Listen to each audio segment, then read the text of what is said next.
You are watching Travel World Online. No, we're talking of in this brainstorming, and I think we'll spend more time listening to each other. But we're talking of the role of civil aviation in promoting the Indian economy and tourism. And if you look at Indian aviation, as Kapil rightly mentioned, this is very exciting time, and probably this is one of the first times where we see all the pieces coming together, and there is a ray of hope, there's a ray of optimism, and truly so because there are many fundamentals which seem to be right. But historically, if you looked, people in India traveling to and from India, almost the number has doubled every 7 years. In 2010, it was 79 million. 2017, it was 158 million. 2023, we're talking about 320 plus million. So we're looking at, in mid 2030s, we're looking about 500 plus million. It could be even faster with what's happening in our country. And this is being driven by a lot of rising proportion of middle income households. There's healthy competition among the airlines. Infrastructure is building up at the airports and driving this change, and also a very supportive policy framework from the government as well, which is very intentional in terms of pushing the aviation sector. And in fact, civil aviation has emerged as one of the fastest growing industries in the country. We know the numbers. The aircraft fleets are going to be in excess of 2,500 planes. Another 100 odd airports getting added under the UDAN scheme, and so the government is very intentional, and also one of the areas which complements the passenger is complemented by the cargo as well. And the government of India's air cargo policy also seeks to make India among the top 5 air freight markets by 2025. So I think these are exciting times, but as I was looking at it, I thought probably it's good to hear what the world is saying about us, and I picked up some quotes which are very interesting. So, this was at the World Economic Forum. What they are saying about the India story, they said that India could become the world's third largest economy in the next 5 years, and amidst a very challenging global scenario, India has emerged as significant economic and geopolitical power. India is poised to play a defining role in shaping the future of the global economy in 2024 and beyond. So I think it's not just the impact that we're making here, but we are in a situation where we can actually make an impact to the global economy. In fact, the World Bank said that India's growth is to remain resilient despite the global challenges. So I think we are going to beat the trend. Also, the economist said, India is likely to be the world's fastest growing economy, big economy this year. Forbes has said, India's economic rise it's gone from a GDP growth to a surge in equities and consumer spending. And India's story is not just about surpassing Hong Kong as the 4th largest stock market. It's about scripting a financial saga beyond market numbers and moving from a 5 trillion to a 10 trillion economy. So, and S&P had said, something where it says India has seized the crown of the fastest growing G20 economy. So this is where we are. Fundamentals are right. Our honorable Prime Minister also has given us the vision of the Viksit Bharat by 2047, and I'm sure the country will be among the developed countries, as he very rightly said, and we have no doubt about it. So, talking about all this in the context of, we talked about passenger, but even as I mentioned on the freight side, and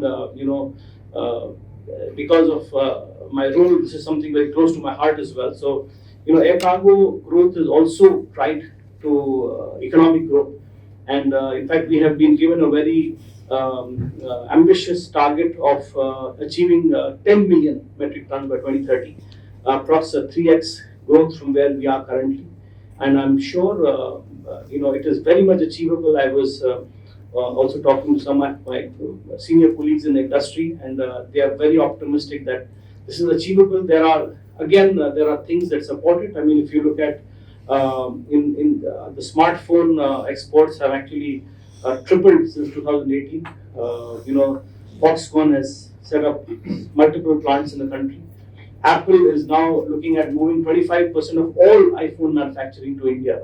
In fact, I was talking to some of the Apple colleagues, and they said, that 2015 launch, in fact, 90% plus of the units were actually manufactured in India, whereas the previous launch they had 80% imported into India. So that's the shift that you're looking at. In fact, Apple is looking at growing the business by 5x, the export business out of India. We also have some big people like Denmark's Vestas building 2 factories in India. Boeing is actually sourcing most of its supplies from India. The Amazon is Web is talking about 13 billion investment in India. Walmart is saying they will have a 10 billion exports from the country. So and FIO itself is saying that the national exports will grow from 770 odd to about 900 billion this year. So I mean the stage is well set, and I think it is important that aviation now and travel and tourism actually can work together. Of course, the role of travel and tourism is very important, and I think with this audience, I don't need to be preaching to the converted, because you are actually the people who are at the forefront of making sure that aviation and tourism work together, because we have supported in terms of efficient travel, connectivity to travel destinations. And tourism is contributing significantly to the Indian economy. I mean, foreign exchange earnings, hospitality, and all the peripheral things. So what India has to offer in terms of tourism is a huge untapped potential as well. As we move around the world, we talk to foreign carriers, we talk to foreign airports, countries, heads of states. India still has that the mystical side to it. People want to come, and I think there's lots that we can do. I mean, we've got cruises, we've got adventure tourism, we've got medical tourism, we've got sports events now happening, the Formula Ones, the MotoGPs, ecotourism, films. We are the largest producer of films.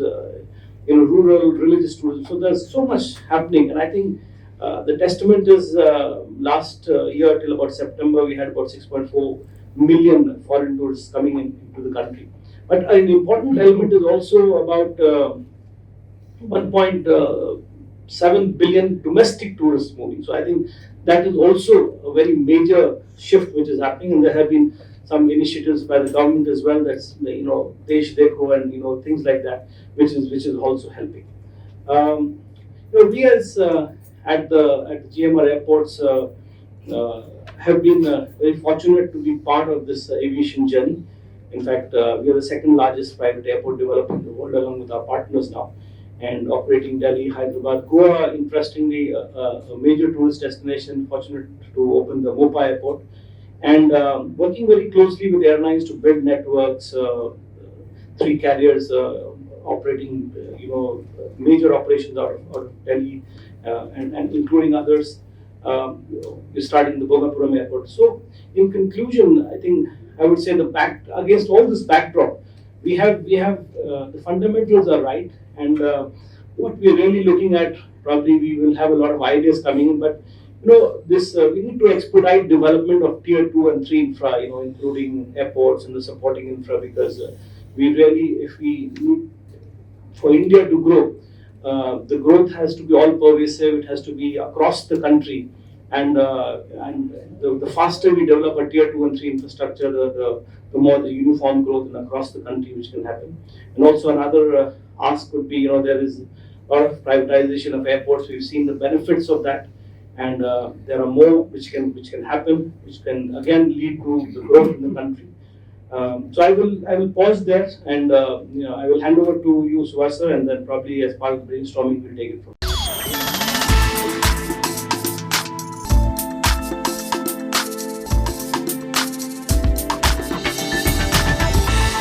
You are watching Travel World Online.